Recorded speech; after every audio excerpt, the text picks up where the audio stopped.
వాక్యము నీలో ఉన్నప్పుడు శ్రమను నిన్ను వెంటాడుతున్నప్పుడు ఆ శ్రమలో నువ్వు నిలబడతావు, భయపడవు. అందుకేమంటాడు, 10,000 మంది దండెత్తి వచ్చినను అపాయం కలుగదు, ఏ అపాయములకు నేను భయపడను. హల్లెలూయా. కీర్తనాకారుడి యొక్క జ్ఞానం మనం చూస్తే మన భక్తి జీవితంలో మనము బలం తెచ్చుకోవచ్చు. హల్లెలూయా. ఒక గొల్లియాతును చంపగలడానికి ఎక్కడి నుంచి వచ్చింది ఈ బలం?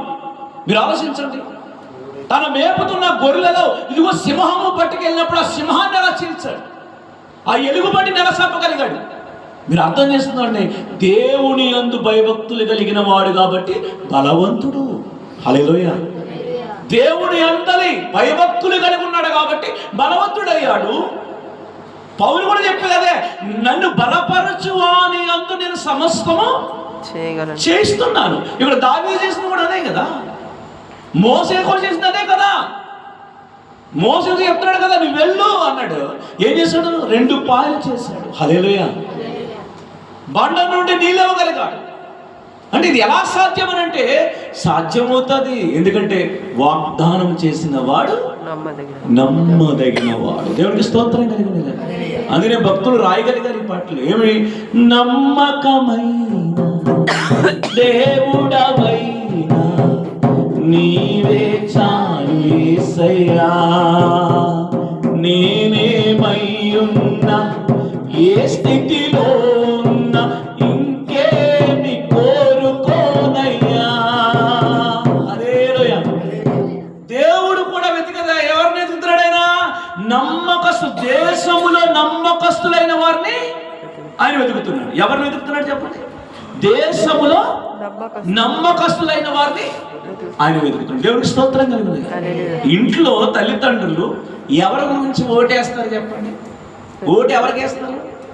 ఇంట్లో తల్లిదండ్రులు ఓటు ఏమంటే ఎవరికి వేస్తారు? చిన్నోడు పెద్దోడు ఉన్నాడు అంటే, మంచోడు చెడ్డోడు ఉన్నాడు, ఎవరికి వేస్తారు ఓటు? మంచోడికే వేయాలి. సత్యం అంటే నీ మాట అవునంటే అవును, కాదంటే కాదు. అంటే నీ కుటుంబంలో నీ పెద్దోడు గురించి మంచి సాక్ష్యం ఇస్తున్నారు. మరి దేవుడు కూడా నాకు నమ్మకమైన వారు కావాలి. హల్లెలూయా. టీచర్ దగ్గరికి వెళ్ళిన టీచర్ చెప్తున్నాడు, ఇదిగో వీడు చాలా మంచి స్టూడెంట్, సాక్ష్యం ఇస్తున్నారు. దేవుడు కూడా సాక్ష్యం ఇస్తున్నాడు. ఏంటంటే దేశంలో నమ్మకస్తులైన వారు ఎవరైనా ఉన్నారంటే, ఇదిగో మోషేతో అంటున్నాడు, నా ఇల్లు అంతటిలో ఎవరంట? నమ్మకమైన వాడు అని. ఎవరిని అంటున్నాడు? ఎవరి గురించి ఎవరు చెప్తున్నారు? దేవుడు మోషే గురించి చెప్తున్నాడు. హల్లెలూయా. ఇప్పుడు దేవుడి చిత్తమును జరిగించేవారు ఉన్నారా? ఉంటే వాళ్ళు ఎవరు అంటే సజీవులు. ఎవరంట? సజీవులు. వీళ్ళు సజీవులు ఎలాగయ్యారా అంటే ఏం చెప్పాలి? ఇప్పుడు ఏం చెప్పాలి? ప్రారంభం మీకు చెప్పారు కదా, ఏం చెప్పాలి?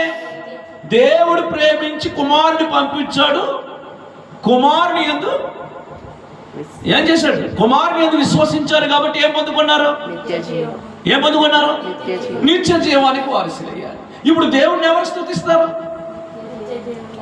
జీవము కలిగిన వారు. మరి జీవము కలిగిన వారు ఏం చేయాలన్నాడు? రక్షణను, సత్యమును మహాసమాజమునకు వెల్లడిపరచాలి. స్తుతించడమేనా, ప్రార్థించడమేనా, ఆరాధించడమనే కాదు, సంభాషణ చేయడమే కాదు, కానీ ఏం చేయాలంట? నీ సాక్ష్యం మహాసమాజమునకు వెల్లడిపరచాలి.